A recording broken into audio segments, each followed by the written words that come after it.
ക്ലാസിൻ്റെ YouTube ചാനലിലേക്ക് സ്വാഗതം. അപ്പോൾ നമ്മൾ പോളിറ്റിയുടെ നെക്സ്റ്റ് ബേസിക്കും കോൺസ്റ്റിറ്റ്യൂഷൻ റിലേറ്റഡ് ആയിട്ടുള്ള അടുത്ത സെക്ഷനാണ് ഹാൻഡിൽ ചെയ്യുന്നത്. അപ്പോൾ അതിൽ റെയിൽവേക്കും SSCക്കും ഒരുപോലെ ഇമ്പോർട്ടൻ്റ് ആയിട്ട്, എസ്പെഷ്യലി ഞാൻ എക്കോണമിയുടെ കേസിൽ പറഞ്ഞായിരുന്നു, സിലബസ് കുറവാണ് എക്കോണമിക്കും പോളിറ്റിക്കും. അതുകൊണ്ട് തന്നെ പെട്ടെന്ന് പഠിച്ചെടുത്താൽ നമുക്ക് പെട്ടെന്ന് തന്നെ ഇപ്പോൾ ഒരു എക്സാം വരാൻ നേരം ഒരു 4-5 സ്കോർ ചെയ്യണമെങ്കിൽ പോളിറ്റിയും എക്കോണമിയും will be your first option.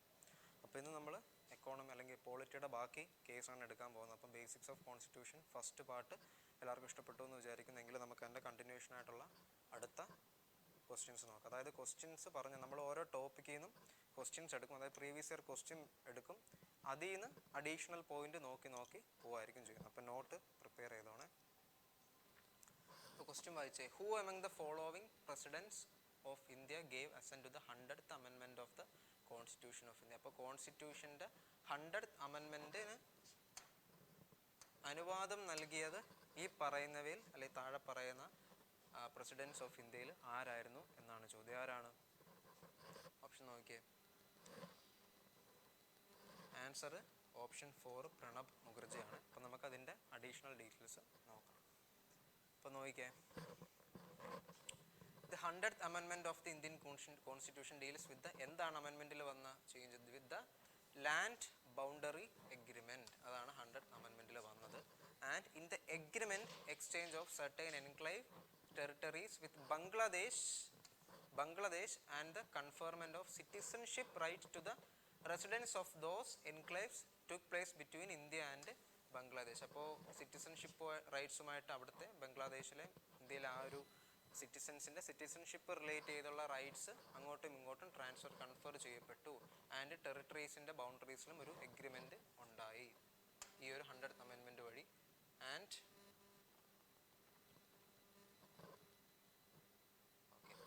പിന്നെ എന്താ പറയുന്നത്? ദ ലാൻഡ് ബൗണ്ടറി എഗ്രിമെൻറ്റ്, അതായത് ഈ പറയുന്നതിൽ ലാൻഡ് ബൗണ്ടറി എഗ്രിമെൻറ്റ് 100th അമെൻമെൻറ്റിലെ ലാൻഡ് ബൗണ്ടറി എഗ്രിമെൻറ്റിൽ എന്താണ്? വാസ് സൈൻഡ് ഇൻ ബംഗ്ലാദേശിലായിരുന്നു സൈൻഡ് ഇൻ ചെയ്ത് ഇൻ ദ ഇയർ ഏത് വർഷം? 2015.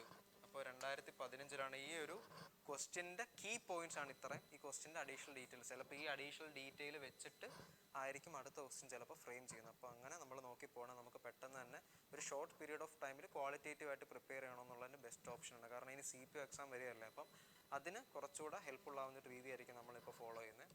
അപ്പോൾ ഇത്ര ഓക്കെ അല്ലേ? 2015 ബംഗ്ലാദേശിൽ വെച്ചാണ് ലാൻഡ് ബൗണ്ടറി എഗ്രിമെൻറ്റ് ഏത് 100th അമെൻമെൻറ്റിൻ്റെ ഭാഗമായിട്ടുള്ള ഇന്ത്യൻ കോൺസ്റ്റിറ്റ്യൂഷൻ്റെ 100th അമെൻമെൻറ്റിൻ്റെ ഭാഗമായിട്ടുള്ള ലാൻഡ് ബൗണ്ടറി എഗ്രിമെൻറ്റ് സൈൻ ചെയ്ത് ബംഗ്ലാദേശിൽ 2015. അതിൻ്റെ ഫീച്ചേഴ്സ് പറഞ്ഞിട്ടുണ്ട്. ഇനി ഈ ഒരു കേസ് പറയുമ്പോൾ ഇതിൻ്റെ അഡീഷണൽ ഇൻഫർമേഷൻ, ഈ ഒരു ടോപ്പിക്കിലെ അഡീഷണൽ ഇൻഫർമേഷൻ എന്ന് പറയുന്നത് he served as the 13th president. അപ്പോൾ പ്രണബ് മുഖർജിയെ പറ്റി പറയുമ്പോൾ ഉള്ള അഡീഷണൽ ഇൻഫർമേഷൻ പറയണം. 13th president of India from 2012 to 2017. അപ്പോൾ 2012-17 കാലയളവിൽ ഇന്ത്യയുടെ 13ാമത്തെ പ്രസിഡന്റ് ആയിരുന്നു പ്രണബ് മുഖർജി. ഹി റിസീവ്ഡ്, അദ്ദേഹത്തിൻ്റെ പുരസ്കാരങ്ങളും കൂടെ നോക്കാം. പത്മവിഭൂഷൺ, ഇന്ത്യയുടെ സെക്കൻഡ് ഹയസ്റ്റ് സിവിലിയൻ അവാർഡാണ് Padma Vibhushan in the year 2008. And Bharat Ratna in the year ഉണ്ടോ 2019. അപ്പോൾ 2019 ഹയസ്റ്റ് സിവിലിയൻ അവാർഡായിട്ടുള്ള ഭാരത് രത്നയും അതിനു മുമ്പ് 2008 ഇന്ത്യയുടെ സെക്കൻഡ് ഹയസ്റ്റ് സിവിലിയൻ അവാർഡായിട്ടുള്ള പത്മവിഭൂഷൺ നൽകി രാജ്യം അദ്ദേഹത്തെ ആദരിച്ചിട്ടുണ്ട്. അപ്പോൾ അത്രയും ഇമ്പോർട്ടൻ്റ് ആയിട്ടുള്ള പേഴ്സണാലിറ്റിയാണ്. അപ്പോൾ അങ്ങനെ ഇമ്പോർട്ടൻറ്റ് പേഴ്സണാലിറ്റീസ് പഠിക്കുമ്പോൾ ഡെഫിനറ്റ്ലി പഠിച്ചു വെക്കേണ്ട അങ്ങനെ ഒരു സെക്ഷൻ ഉണ്ട് നമുക്ക് പഠിക്കാൻ. ഇതിനകത്തെ ഇമ്പോർട്ടൻറ്റ് പോയിൻ്റാണ്, അല്ലെങ്കിൽ ഇമ്പോർട്ടൻറ്റ് ആളാണ് പ്രണബ് മുഖർജി. ഇനി അദ്ദേഹത്തിൻ്റെ ബുക്കും കൂടെ, ബുക്സ് ആൻഡ് ഓതേഴ്സിൻ്റെ ആ ടോപ്പിക്കിൻ്റെയും കൂടെ കംപ്ലീറ്റ് ആവാൻ വേണ്ടിയാണ് ബുക്സിൻ്റെയും കൂടെ ഇട്ടേക്കുന്നത്. അപ്പോൾ ബുക്സ് നോക്കിക്കുക. അദ്ദേഹത്തിൻ്റെ ബുക്കുകൾ ഏതൊക്കെയാണ്? ചലഞ്ചസ് ബിഫോർ ദ നേഷൻ, ഒന്ന്. Challenges before the nation, a saga of struggle and sacrifice. അടുത്തത് beyond survival, emerging dimensions of the Indian economy. അപ്പോൾ ഏതൊക്കെയായിരുന്നു അദ്ദേഹത്തിൻ്റെ ബുക്ക്? പ്രണബ് മുഖർജിയുടെ ബുക്സ് എന്ന് പറയുന്നത് challenges before the nation, a saga of struggle and sacrifice. Challenges before the nation, a saga of struggle and survival, അതൊന്ന്. 2 beyond survival, emerging dimensions of the Indian economy. ഇത് രണ്ടും ആലോചിച്ച് വെച്ചോണം. Written by Pranab Mukherjee. Clear അല്ലേ? എങ്കിൽ നമുക്ക് അടുത്ത question നോക്കാം. In which of the following years was the dowry prohibition act passed in India? ഏതാ നോക്കി പറഞ്ഞേ. അറിയാവുന്നവർ പറ, അല്ലാത്തവർ അഡീഷണൽ പോയിന്റ് പറയുമ്പോൾ ശ്രദ്ധിച്ചിരുന്നാൽ മതി.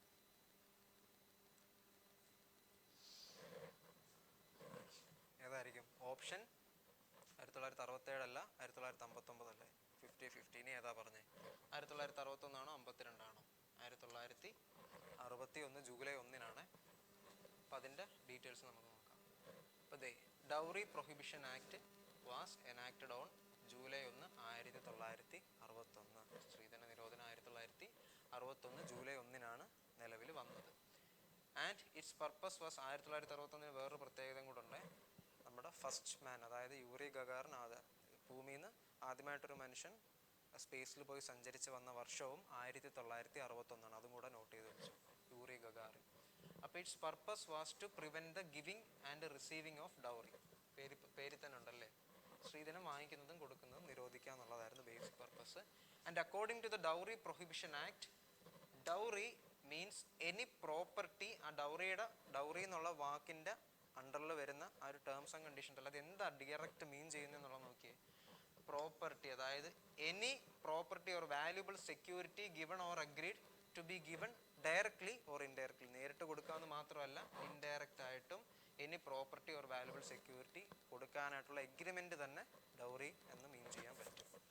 And the dowry prohibition act is applicable to the persons of all religions India. എല്ലാ റിലീജിയൻസ്, ഇന്ത്യയിലെ എല്ലാ റിലീജിയൻസിനും ബാധകമാണ്.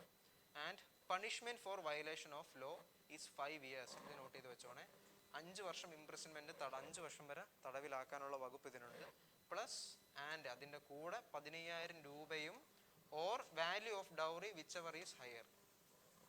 അപ്പോൾ ഡെഫിനറ്റ്ലി മിക്കവാറും 15,000 രൂപ സ്ത്രീധനം കൊടുത്ത കേസ് ഞാൻ കേട്ടിട്ടില്ല. എങ്കിലും 15,000 രൂപയോ ഇത് ലോ ഇനാക്ട് ചെയ്ത സമയത്ത് ഇതൊരു വലിയ എമൗണ്ട് ആയിരുന്നു. അപ്പോൾ അതിന് ചേഞ്ച് വലുതായിട്ട് വരുത്തിയിട്ടില്ലെന്ന് തോന്നുന്നു. അപ്പോൾ ഡൗറി സ്ത്രീധനം കൊടുത്ത തുകയാണോ അതോ 15,000 രൂപയാണോ, ഏതാണോ വലുത് അത് ഫൈനായിട്ട് അടയ്ക്കാൻ വേണം. പ്ലസ് 5 വർഷം ഇംപ്രിസൺമെൻറ്റ് വരെ കിട്ടാവുന്നതാണ്. ഓക്കെ അല്ല. അപ്പോൾ ഡൗറി പ്രൊഹിബിഷൻ ആക്ട് 1961 ജൂലൈ 1 നിലവിൽ വന്നു. 15,000 രൂപ വരെ അല്ലെങ്കിൽ ഡൗറി ഏതാണോ വലുത് അതായിരിക്കും ഫൈനായിട്ട് കൊടുക്കേണ്ടത്. അതിൻ്റെ 5 വർഷം വരെ ഇംപ്രിസൺമെൻറ്റും കിട്ടും. ഓക്കെ അല്ലേ? ഇത്രയും പോയിന്റ് നോട്ട് ചെയ്തോണം. അപ്പോൾ നമുക്ക് അടുത്ത പോയിന്റ് നോക്കാം. അതിന് മുമ്പ് നമ്മുടെ ഇൻസ്റ്റിറ്റ്യൂഷൻ്റെ കോച്ചിങ് സ്റ്റൈൽസ് എങ്ങനെയാണെന്ന് നോക്കാം. 6 ലെവൽ പ്രാക്ടീസ് മെത്തേഡ് ആയിരിക്കും. അതായത് ഓരോ ലെവലും കഴിയുന്നതനുസരിച്ച് നിങ്ങളുടെ ലെവലും ഒപ്പം കൂടുക എന്നുള്ളൊരു കൺസെപ്റ്റിൽ ഡിസൈൻ ചെയ്തതാണ്. അപ്പോൾ ആദ്യം ഫസ്റ്റ് എന്ന് പറയുന്നത് ബേസിക് ആയിട്ടുള്ള ക്ലാസ്സസ് ആയിരിക്കും നിങ്ങൾക്ക് പ്രൊവൈഡ് ചെയ്യുന്നത്. അതാത് വിഷയങ്ങളുടെ ക്ലാസ്സസ്, റീസണിംഗ് ഉണ്ട്, നമുക്ക് ക്വാണ്ടിറ്റേറ്റീവ് ആപ്റ്റിറ്റ്യൂഡിലെ കണക്കുണ്ട്. അത് കഴിഞ്ഞിട്ട് ഇംഗ്ലീഷും GK ഉണ്ട്. അപ്പോൾ ഇതിൻ്റേതായിട്ടുള്ള ബേസിക് ക്ലാസ്സസ് നമ്മുടെ ഫാക്കൽറ്റീസ് നിങ്ങൾക്ക് എടുത്തു തരുന്നതായിരിക്കും. അതിനുശേഷം വരുന്നതാണ് ബേസിക് സർക്കിൾ. അതായത് ഈ പഠിച്ച ഓരോ ടോപ്പിക്കിൽ, എസ്പെഷ്യലി മാത്സ് ആണ് കൂടുതൽ സമയം എടുത്ത് ചെയ്തെടുക്കേണ്ടത്. അപ്പോൾ അതിൻ്റെ ടോപ്പിക്കിൽ നിന്നുള്ള പ്രീവിയസ് ഇയർ ക്വസ്റ്റ്യൻസും അല്ലെങ്കിൽ എക്സാം പോയിന്റ് ഓഫ് വ്യൂവിൽ നിന്ന് എങ്ങനെ അറ്റൻഡ് ചെയ്യുക എന്നുള്ളതിൻ്റെ ബേസിക് സെഷൻ ആയിരിക്കും ബേസിക് സർക്കിൾ എന്ന് പറയുന്നത്. അപ്പോൾ പേരിലെ സർക്കിൾ കൊണ്ട് ഉദ്ദേശിക്കുന്നത് നിങ്ങളെ ഒരു എക്സാമിൻ്റെ ഒരു ബേസിക് ആയിട്ട് ഒരു നോളജ് ഇല്ലെങ്കിലും ജസ്റ്റ് നിങ്ങളുടെ ഒരു ആപ്റ്റിറ്റ്യൂഡ് ലെവൽ അറിയാനായിട്ടുള്ളൊരു ബേസിക് എക്സാം നടത്തും. എല്ലാവർക്കും ചെയ്യാൻ പറ്റുന്നതാണ്. അതിൻ്റെ അടിസ്ഥാനത്തിൽ നിങ്ങൾ ഗ്രൂപ്പ്സ് ആക്കി തിരിക്കുക. അതായത് ഇവരായിരിക്കും നിങ്ങളുടെ കമ്പൈൻ സ്റ്റഡി പാർട്ട്നർ. സർക്കിൾ എന്ന് പറഞ്ഞാൽ നിങ്ങൾ കമ്പൈനായിട്ട് പഠിച്ചു പോവുക. നിങ്ങൾക്ക് ഗൈഡൻസും നിങ്ങളെ മോണിറ്റർ ചെയ്യാനായിട്ടൊരു മെൻറ്ററും കൂടെ കാണും. അപ്പോൾ അഡീഷണൽ ഡൗട്ട് ക്ലാരിഫിക്കേഷൻ നിങ്ങൾക്ക് മെൻറ്റർ സപ്പോർട്ട് വഴി ക്ലാരിഫൈ ആവുകയും കൂടെ ചെയ്യുന്നതായിരിക്കും. അതിനുശേഷം വരുന്ന ഈ സെയിം മോഡൽ വരുന്നതാണ് എക്സ്ട്രീം സർക്കിൾ എന്ന് പറയുന്നത്. പക്ഷേ ബേസിക് സർക്കിളിൻ്റെ പോലെ ബേസിക് ക്വസ്റ്റ്യൻ ആയിരിക്കത്തില്ല. പേര് തന്നെ എക്സ്ട്രീം ഉണ്ട്. അതായത് മെയിൻസ് ലെവൽ അപ്രോച്ചിൽ ഡിസൈൻ ചെയ്ത സീരീസാണ്. ക്വസ്റ്റിൻ്റെ ക്വാളിറ്റി കൂടും, ക്വസ്റ്റിൻ്റെ എണ്ണം കൂടും, ഒപ്പം സെഷൻ്റെ ദൈർഘ്യവും കൂടും. അപ്പോൾ അവിടെ നിങ്ങളെ എലിജിബിലിറ്റി ടെസ്റ്റ് നടത്തും. അതിൽ കുറച്ചുകൂടെ നല്ലൊരു പ്രിലിംസ് ലെവൽ എക്സാം ആയിരിക്കും എലിജിബിലിറ്റി ടെസ്റ്റ് ആയിട്ട് നടത്തുന്നത്. ആ ടെസ്റ്റിൽ കട്ട് ഓഫ് ക്ലിയർ ആയാൽ മാത്രമേ നിങ്ങൾക്ക് എക്സ്ട്രീം സർക്കിളിൽ കയറാൻ പറ്റുള്ളൂ. കാരണം ബേസിക് സർക്കിൾ കഴിഞ്ഞ് ഒരു 2-3 മാസത്തിനകം തന്നെ എക്സ്ട്രീം സർക്കിൾ തുടങ്ങും. അപ്പോൾ ആ ടൈം ഗ്യാപ്പിൽ നിങ്ങൾ പഠിച്ചെടുത്ത ബേസിക്സ് തച്ചുറപ്പിച്ചോണം. ഇല്ലെങ്കിൽ എക്സ്ട്രീം സർക്കിൾ വീണ്ടും നീണ്ടുപോകും. അപ്പോൾ നിങ്ങളെ സ്ട്രിഞ്ചൻ്റ് ആയിട്ടുള്ളൊരു ഗൈഡ് ലൈൻ വഴി നിങ്ങളെ കൊണ്ടുപോകാന്നുള്ളൊരു ആശയത്തിലാണ് ഇത് ഡിസൈൻ ചെയ്തേക്കുന്നത്. അപ്പോൾ ബേസിക് സർക്കിൾ ക്ലിയർ ആവാത്ത ആൾക്കാരാണെങ്കിൽ നിങ്ങൾ നിങ്ങൾ ബേസിക് സർക്കിളിൽ പോയിരിക്കേണ്ടി വരും. അപ്പോൾ ആ ഒരു ഓപ്പർച്യൂണിറ്റി കൊണ്ട കളയിൽ മാക്സിമം ബേസിക് സെറ്റാക്കിയിട്ട് എക്സ്ട്രീം സർക്കിൾ കയറാവുള്ളൂ. അവിടെ നിങ്ങൾക്ക് further doubt clarification mentor support വേണം. അപ്പോൾ അതിന് ശേഷം വരുന്ന സൂപ്പർ ബാച്ചാണ്. അപ്പം ഈ പറയുന്ന 6 ലെവലിലെ മോസ്റ്റ് ഹൈലൈറ്റഡ് സെഷൻ എന്ന് പറയുന്ന സൂപ്പർ ബാച്ചാണ്. അതായത് പെട്ടെന്നൊരു ക്രാഷ് കോഴ്സ് എന്ന് പറയുന്നത് ആക്ച്വലി കോമ്പറ്റേറ്റീവ് എക്സാംസിൽ പോസിബിൾ അല്ല. നമുക്കതൊരു നടക്കത്തേ ഇല്ല. കുറേ നാളായിട്ട് 2 വർഷം 1 വർഷം പ്രിപ്പയർ ചെയ്യുന്ന ആൾക്കാരുടെ കൂടെയാണ് നിങ്ങൾ കോമ്പീറ്റ് ചെയ്യേണ്ടത്. അപ്പം അവിടെ ഈ 2 മാസത്തെ പ്രിപ്പറേഷൻ കൊണ്ട് ചെന്നാൽ നമുക്കൊന്നും ചെയ്യാൻ പറ്റില്ല. കാരണം സീറ്റ്സ് ഇവർക്കും കൂടെ വേണ്ടി ഉള്ളതാണ്. അപ്പോൾ ആ ഒരു ലെവലിൽ പ്രിപ്പറേഷൻ ഇൻറ്റൻസ് ആവണമെങ്കിൽ ഈ 3 ലെവലിൽ കൂടെ നിങ്ങളുടെ മെയിൻസ് ലെവൽ വരെയുള്ള പ്രിലിംസും മെയിൻസ് ലെവലുള്ള ബേസിക്കും മെയിൻസ് ലെവലുള്ള ക്വസ്റ്റ്യൻസിൻ്റെ ഒരു വ്യൂ പോയിന്റ് നിങ്ങൾക്ക് കറക്റ്റായിട്ട് കിട്ടണം. അതിന് ശേഷം നിങ്ങൾക്കൊരു 2 മാസം 3 മാസം ക്രാഷ് കോഴ്സ് പോലുള്ള ഒരു പ്രോഗ്രാം ആയിരിക്കും സൂപ്പർ ബാച്ച്. അപ്പോൾ ഏത് എക്സാം ആണോ വരുന്നത്, നോട്ടിഫിക്കേഷൻ കഴിഞ്ഞ് വരുന്നത്, ആ ഒരു എക്സാമിന് മുന്നോടി 2 മാസം അല്ല മിനിമം 1 മന്ത് നീണ്ടു നിൽക്കുന്ന ഒരു പ്രോഗ്രാം ആയിരിക്കും സൂപ്പർ ബാച്ച്. അപ്പോൾ എക്സാമിന് വേണ്ടി മാത്രമുള്ള പ്രിപ്പറേഷൻ ആയിരിക്കും. എസ്പെഷ്യലി എക്സാമിൻ്റെ ആ ഒരു പർട്ടിക്കുലർ മെയിൻസ് ആണോ പ്രിലിംസ് ആണോ അതിനുവേണ്ടിയുള്ള സെഷൻ ആയിരിക്കും. അപ്പോൾ നിങ്ങൾക്ക് മോക്ക് മെറ്റീരിയൽ പ്രൊവൈഡ് ചെയ്യും. അവിടെ നിങ്ങൾക്ക് മെൻറ്റർ സപ്പോർട്ട് കാണും. അതിനുശേഷം വരുന്ന റിയൽ ഇൻറ്റൻസീവ് പ്രോഗ്രാമാണ്. ഇപ്പോൾ എക്സാം ഒക്കെ കഴിഞ്ഞു, അടുത്ത നോട്ടിഫിക്കേഷൻ വരാൻ സമയമുണ്ടെങ്കിൽ നിങ്ങൾ ഓൾറെഡി ഉഴപ്പി പോകാതിരിക്കാനായിട്ട് നിങ്ങൾക്ക് പ്രോഗ്രാമിൽ ജോയിൻ ചെയ്ത് നിങ്ങൾക്ക് കൺസിസ്റ്റൻ്റ് ആയിട്ട് നിങ്ങളുടെ ഒപ്പം മൊണോട്ടണസ് അല്ലാതെ, അതായത് ഇരുന്ന് വർക്ക് ചെയ്യുന്ന മടുപ്പല്ലാതെ റിപ്പീറ്റഡ് ഇൻ്റർവെൽസിൽ നിങ്ങളെ വർക്കൗട്ട് ചെയ്യിപ്പിക്കുന്ന ഒരു സെഷനാണ്. അപ്പോൾ അവിടെ നിങ്ങൾക്ക് മടുപ്പ് വരാതെ നിങ്ങളുടെ കൺസിസ്റ്റൻസി ലെവൽ കീപ്പ് ചെയ്ത് അടുത്ത എക്സാം വരെ മെയിൻറ്റെയിൻ ചെയ്യാനായിട്ട് പറ്റും. അതിനുശേഷം വരുന്നത് മോക്ക് ഇൻ്റർവ്യൂ ആണ്. അപ്പോൾ നമ്മുടെ PO എക്സാംസോ അല്ലെങ്കിൽ അഡ്മിനിസ്ട്രേറ്റീവ് ഓഫീസേഴ്സ് എക്സാം, അതായത് ഓഫീസർ ലെവലിൻ്റെ ബാങ്ക് എക്സാംസിൻ്റെ ഒക്കെ ലാസ്റ്റ് സ്റ്റേജ് എന്ന് പറയുന്നത് ഇൻ്റർവ്യൂ ആണ്. അപ്പോൾ അവിടെ എങ്ങനെ നിങ്ങൾ പെർഫോം ചെയ്യുന്നു, അല്ലെങ്കിൽ പേഴ്സണാലിറ്റി ടെസ്റ്റിൻ്റെ മാർക്കിൻ്റെ അടിസ്ഥാനത്തിലും കൂടെ ആയിരിക്കും നിങ്ങൾക്ക് ഫൈനൽ സെലക്ഷൻ കിട്ടുന്നത്. അപ്പം മോക്ക് ഇൻ്റർവ്യൂവിൽ എങ്ങനെ പെർഫോം ചെയ്യണം, ഏതൊക്കെ കാര്യങ്ങൾ പ്രിപ്പയർ ചെയ്തിട്ട് പോകണമെന്നുള്ളത് ഒരു അവയർനെസ് നമ്മളിവിടെ പ്രൊവൈഡ് ചെയ്യുന്നതായിരിക്കും.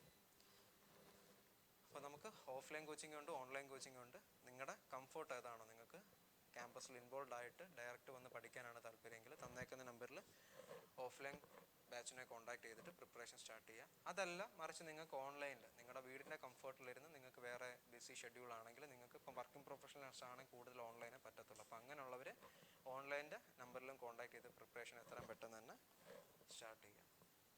ഓക്കെ അല്ലേ? എങ്കിൽ അടുത്ത ക്വസ്റ്റ്യൻ നോക്കിയേ. Which one of the following words does not come before the word republic in the preamble of the Constitution of India? ഇന്ത്യയുടെ preamble of the Constitutionൽ ഈ റിപ്പബ്ലിക് എന്ന വാക്കിന് മുമ്പ് വരാത്ത വാക്ക് ഈ തന്നേക്കുന്നവയിൽ ഏതാണെന്നാണ് ചോദ്യം. ഏതായിരിക്കും? നമ്മളിങ്ങനെ പറയാം സോഷ്യലിസ്റ്റ് റിപ്പബ്ലിക് എന്ന് പറഞ്ഞ് നമ്മളൊരു ആമുഖം പറയത്തില്ലേ, അത് ഈ തന്നേക്കുന്നതിൽ ഒരു വേർഡ് അതിനകത്തില്ല. നമ്മൾ സ്ഥിരം പറയുന്ന സാധനമാണിത്, പക്ഷേ അത് വേർഡ് ഏതാണ് ഡിറ്റക്ട് ചെയ്യണം. ഓപ്ഷൻ ഏതാ? 2 ഫെഡറൽ. ഫെഡറൽ എന്ന് പറഞ്ഞൊരു വാക്ക് നമ്മൾ ഇതിന് മുന്നോടിയായിട്ട് പറയാറില്ല. ബാക്കി സോഷ്യലിസ്റ്റ്, സോവറിൻ, ഡെമോക്രാറ്റിക് ഉള്ള വേർഡ്സ് വരാറുണ്ട്. അപ്പോൾ അതിൻ്റെ അഡീഷണൽ പോയിന്റ് നമുക്ക് നോക്കാം. അപ്പോൾ അത് preamble is the introductory part. എന്താണ് പ്രിയാമ്പിൾ എന്ന് പറഞ്ഞാൽ? Is the introductory part of the constitution which sets out the principles on which constitution is based. നമ്മുടെ ഭരണഘടന ഏത് പ്രിൻസിപ്പിൾ പ്രകാരമാണ് ഉണ്ടാക്കിയേക്കുന്നതെന്നുള്ളതിൻ്റെ ഒരു ആമുഖമാണ് പ്രിയാമ്പിൾ എന്ന് പറയുന്നത്. And the preamble declares India to be a sovereign, socialist, secular and democratic republic.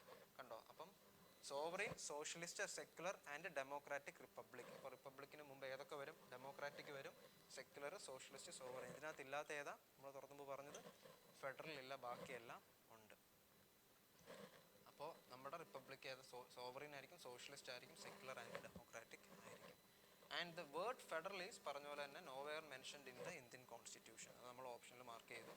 And the ideals behind the preamble of India's constitution were laid down by ആരാണ്? അല്ല, ആരുടെ ഒബ്ജക്റ്റീവ്സ് ആണ്? Jawaharlal Nehru's objective resolution. ജവഹർലാൽ നെഹ്റുവിൻ്റെ ഈ objective resolution വന്ന വർഷവും details ഞാൻ കഴിഞ്ഞ സെഷനിൽ പറഞ്ഞിട്ടുണ്ട്. അതും കൂടെ ഇപ്പോൾ ഒന്ന് റിവൈസ് ചെയ്ത് പോകണം. നിങ്ങളെ നോട്ട് മേക്കാണ്ട് എളുപ്പം ഇത് പറയാൻ നേരം ഈ വാക്ക് നിങ്ങൾ എവിടെയോ കേട്ടിട്ടുണ്ട്. അപ്പോൾ തൊട്ട് മറിച്ച് നോക്കാൻ നേരം ആ ഒരു സെഷൻ നിങ്ങൾക്ക് പേജിൽ കാണാം. അതും കൂടെ റിവൈസ് ചെയ്യുകയാണെങ്കിൽ നിങ്ങൾക്ക് റിട്ടൻഷൻ നന്നായിട്ട് വരികയോ ചെയ്യിക്കേണ്ട. ഇപ്പോൾ ജവഹർലാൽ നെഹ്റുവിൻ്റെ ഒബ്ജക്റ്റീവ് റെസൊല്യൂഷൻ മുഖേനയാണ് ideas behind preamble to constitution of India lay down ചെയ്യപ്പെട്ടത്. And it is adopted by the constituent assembly on ഏത് വർഷം? 1947 ജനുവരി 22. ക്ലിയർ അല്ലേ? എങ്കിൽ ഇതിൻ്റെ ഇനി അഡീഷണൽ കീവേഡ്സ്, പ്രിയാമ്പിളിലെ കീവേഡ്സും കൂടെ നമുക്ക് നോക്കേണ്ടതായിട്ടുണ്ട്. ഒന്ന് നോക്കിയേ. We the people of India, അതായത് it indicates the ultimate sovereignty of the people of India. അടുത്തത് സോവറിൻ്റെത്. ദ ടേം മീൻസ്, സോവറിൻ എന്ന ടേം പദം കൊണ്ട് ഉദ്ദേശിക്കുന്നത് it means that India has its own independent authority. നമ്മുടെ രാജ്യത്തിൻ്റെ ഇൻഡിപെൻഡൻറ്റ് അതോറിറ്റി നമുക്ക് തന്നെയാണ്. And it is not a dominion of any other external power. ബാഹ്യ ശക്തികൾക്ക് അല്ലെങ്കിൽ പുറത്തുനിന്നൊരു കൺട്രീസിന് ഇൻഫ്ലുവൻസ് ചെയ്ത് മാറ്റാവുന്ന ഒരു ലെവലല്ല. നമുക്ക് നമ്മുടേതായിട്ടുള്ള അധികാരം കാര്യങ്ങളും ഉണ്ട്. And socialist, the term means the achievement of socialist. എനിക്ക് തോന്നുന്നു ഈ 2 പദങ്ങൾ നമുക്ക് കോമൺ ആയിട്ട് അറിയാം. എസ്പെഷ്യലി സോഷ്യലിസ്റ്റും നമുക്ക് പൊതുവെ അറിയാവുന്നതാണ്. Achievement of socialist ends through democratic means. And അതിൻ്റെ മെയിൻ ഫെയ്ത്ത് എന്ന് പറഞ്ഞിട്ട് ഹോൾസ് എ ഫെയ്ത്ത്. ഇന്ത്യ ഒരു മിക്സ്ഡ് എക്കോണമി എന്ന് പറഞ്ഞിട്ടില്ലേ നമ്മൾ എക്കോണമി സെഷൻ എടുത്തപ്പോൾ? അതും കൂടെ ആലോചിച്ച് വെച്ചു. It in a mixed economy where both private and public sectors coexist side by side. ഇപ്പം മിക്സ്ഡ് എക്കോണമിയുടെ പ്രത്യേകതയാണ് പ്രൈവറ്റും പബ്ലിക് സെക്ടേഴ്സും കോ എക്സിസ്റ്റ് ചെയ്യണം, അപ്പോൾ അതിനെ സപ്പോർട്ട് ചെയ്യണം. And it was added to the preamble by the 42nd amendment 1976. അപ്പോൾ ഈ ഒരു കൺസെപ്റ്റ് എപ്പോഴാണ് ആഡ് ചെയ്തത് നമ്മുടെ പ്രിയാമ്പിളിൽ? 1976. അത് 42nd അമെൻമെൻറ്റ് വഴി 1976 ഇത് ആഡ് ചെയ്യപ്പെട്ടത്. ഓക്കെ അല്ലേ? എങ്കിൽ ഇനി അടുത്തത് പദം സെക്യുലർ. അപ്പം the term means that all the religions in India get equal respect, protection and support from the state. സ്വാഭാവികം. It was incorporated into the preamble. ഇനി ഈ വർഷം ആലോചിച്ച് വെച്ചോണം. ഇതും 42nd കോൺസ്റ്റിറ്റ്യൂഷണൽ അമെൻമെൻറ്റ് 1976 ഇതും എന്ത് മെർജ് ചെയ്യപ്പെട്ടത്. And democratic. The term implies that the Constitution of India has an established form of constitution which gets its authority from the ഈ last point note ചെയ്ത് from the will of the people expressed in an election. അതായത് by the people for the people നമ്മൾ പറയാറില്ലേ, ജനാധിപത്യത്തിൻ്റെ ഒരു മിക്ക സിനിമകളിലും നമ്മൾ കേൾക്കുന്ന ഒരു കോമൺ ഡയലോഗാണ്. അപ്പോൾ അതിൻ്റെ ബേസിക്കലി ഡെമോക്രസിയിൽ നമ്മൾ സെക്യുലർ, ഡെമോക്രാറ്റിക്, സോഷ്യലിസ്റ്റ് എന്ന് പറഞ്ഞാൽ ഡെമോക്രാറ്റിക് എന്നുള്ള പദം ആലോചിച്ച് വെച്ചോണം. From the will of the people expressed in an election, അതൊന്ന്. ഇനി finally republic. The term indicates that the head of the state is selected by the people. അപ്പോൾ ഒരു രാജ്യം റിപ്പബ്ലിക്കാന്ന് പറയുകയാണെങ്കിൽ ആ സ്റ്റേറ്റിൻ്റെ ഹെഡിനെ ജനങ്ങളായിരിക്കും തിരഞ്ഞെടുക്കുന്നത്. And in India the president of India is the elected head of the state. അപ്പോൾ നമ്മുടെ രാജ്യത്ത് പ്രൈം മിനിസ്റ്ററിനാണ് കൂടുതൽ എക്സിക്യൂഷൻ പവർ ഉള്ളെങ്കിലും അല്ലെങ്കിൽ പ്രസിഡന്റ് ആയിരിക്കും നമ്മുടെ രാജ്യത്തിൻ്റെ ഹെഡ് ഓഫ് സ്റ്റേറ്റ്. ആരെന്ന് ചോദിച്ചു കഴിഞ്ഞാൽ, കാരണം നിങ്ങൾ മിക്ക ന്യൂസ് ചാനൽ കാണുകയാണെങ്കിലും ഇപ്പോൾ രാജ്യത്ത് വിസിറ്റ് ചെയ്യുന്നതും ഡിപ്ലോമാറ്റിക് റിലേഷൻസിൽ ഇൻവോൾവ് ആകുന്ന കൂടുതലും നമ്മുടെ പ്രധാനമന്ത്രി അല്ലെ ഫോറിൻ മിനിസ്റ്ററിൻ്റെ പാനലായിരിക്കും. പക്ഷേ ഹെഡ് ഓഫ് ദ സ്റ്റേറ്റ് എപ്പോഴും നമ്മുടെ പ്രസിഡന്റ് ഓഫ് ഇന്ത്യ ആയിരിക്കും. ഓക്കെ അല്ലേ? ഇനി അടുത്ത question. In which of the following years was the citizenship act passed for the first time in India? നമ്മളിപ്പോൾ CA റിലേറ്റഡ് ആയിട്ടുള്ള ന്യൂസ് കേൾക്കുന്നുണ്ട്, പക്ഷേ ഈ ഒരു കൺസെപ്റ്റ്, ഈ ഒരു സംഭവം ആദ്യം ഇന്ത്യയിൽ വന്ന വർഷം, അല്ലെങ്കിൽ ഇന്ത്യയിൽ വന്ന വർഷം ഏതായിരുന്നു? ആദ്യമായിട്ട് ഈ ഒരു സംഭവം വന്നത് 1955. Option A. അപ്പോൾ നോക്കിയാൽ അതിൻ്റെ additional point, the citizenship act was passed for the first time in India in 1955.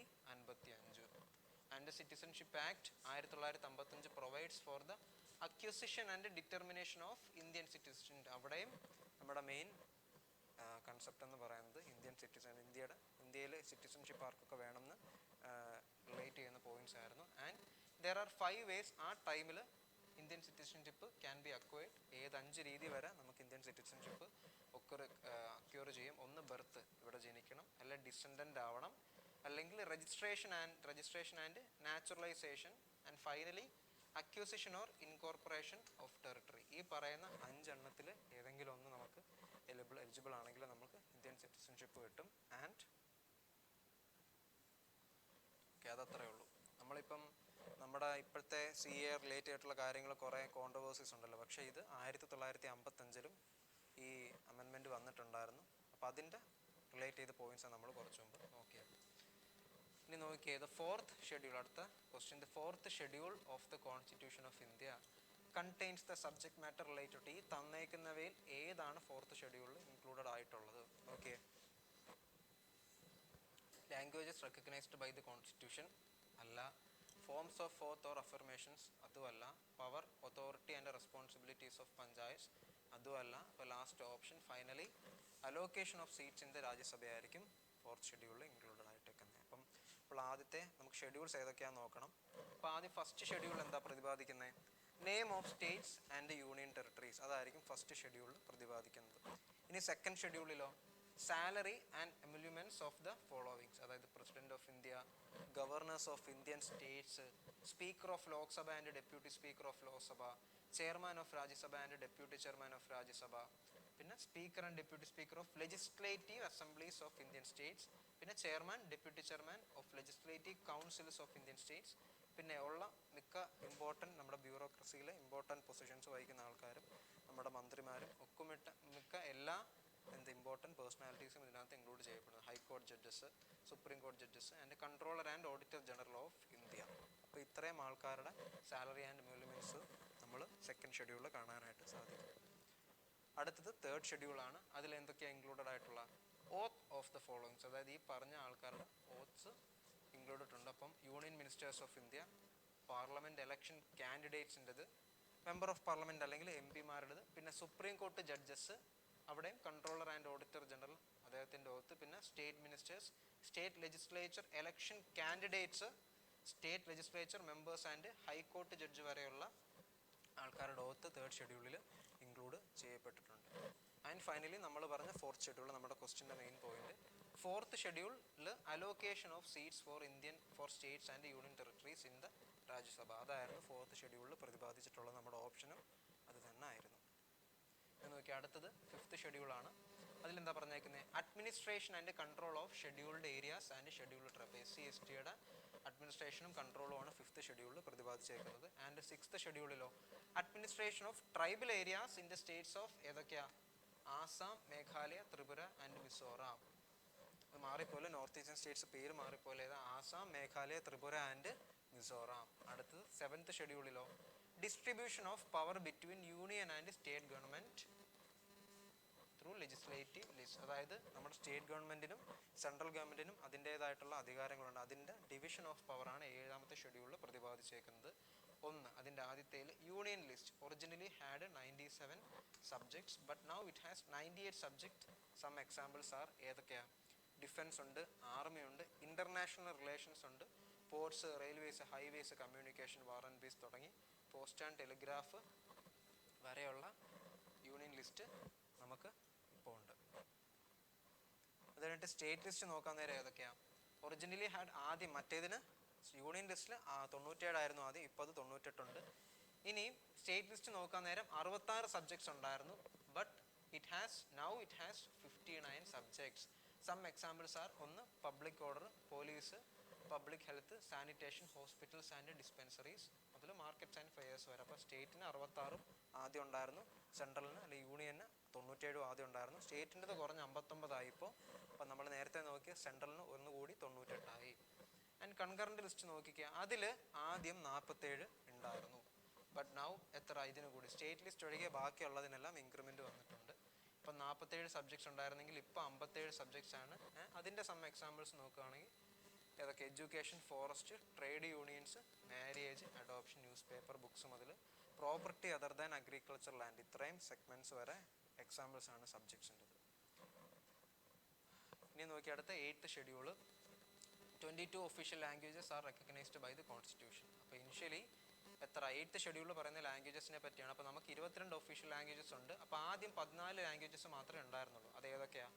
Assamese, Bengali, Gujarati, Hindi, Kashmiri, Kannada, Malayalam, Marathi, Odia, Punjabi, Sanskrit, Tamil, Telugu and Urdu. ഇത്രയും ലാംഗ്വേജസ് ആയിരുന്നു ആദ്യം ഒഫീഷ്യലി ഇന്ത്യക്ക് ഉണ്ടായിരുന്നത്. അപ്പോൾ അത് 22 അപ്പോൾ അഡീഷണൽ ചേർക്കപ്പെട്ട ഏതൊക്കെയാണ്? സിന്ധി. അത് ഏത് വർഷം ആഡ് ചെയ്യപ്പെട്ട? 1967 by the 21st constitutional amendment act. 21st constitutional amendment act പ്രകാരം 1967 സിന്ധി ലാംഗ്വേജ് 15ാമതായി ആഡ് ചെയ്യപ്പെട്ടു. അടുത്തത് 16ാമതായി ആഡ് ചെയ്യപ്പെട്ടത് Konkani, 17 Manipuri, 18 Nepali. Were added in 1992. അപ്പോൾ 1967 സിന്ധിയും ഈ പറഞ്ഞ 4 1992 by 71st constitutional amendment act പ്രകാരം. ആൻഡ് നോക്കിയ 19, 20, 21, 22ാമതായി ആഡ് ചെയ്യപ്പെട്ടത് ബോഡോ, ഡോഗ്രി. ഇതിൽ മിക്കതും നമ്മൾ കേട്ട് കാണത്തില്ല എങ്കിലും ബോഡോ, ഡോഗ്രി, മൈഥിലി ആൻഡ് സന്തലി ഇത്രയും ലാംഗ്വേജസ് കൂടെ ആഡ് ചെയ്യപ്പെട്ടു ഫൈനലി. അങ്ങനെ മൊത്തത്തിൽ 22 ഒഫീഷ്യലി ഉണ്ട്. And were added in 2004 by the 92nd constitutional amendment act. അപ്പോൾ ആദ്യം ഏതൊക്കെയാണ്? ഒന്ന് 21st കോൺസ്റ്റിറ്റ്യൂഷണൽ അമെൻമെൻറ്റ് ആക്ട് പ്രകാരം സിന്ധി വന്നു. കൊങ്കണി, മണിപ്പൂരി, നേപ്പാളി ഒക്കെ 1992 71st കോൺസ്റ്റിറ്റ്യൂഷണൽ അമെൻമെൻറ്റ് ആക്ട് വഴി. ആൻഡ് ഫൈനലി റിമൈനിങ് 4 ആയിട്ടുള്ള ഏതാ? Bodo, Dogri, Maithili and Santali languages 2004 92nd constitutional amendment ആക്ടിൻ്റെ ഭാഗമായിട്ട് ചേർക്കപ്പെട്ടു.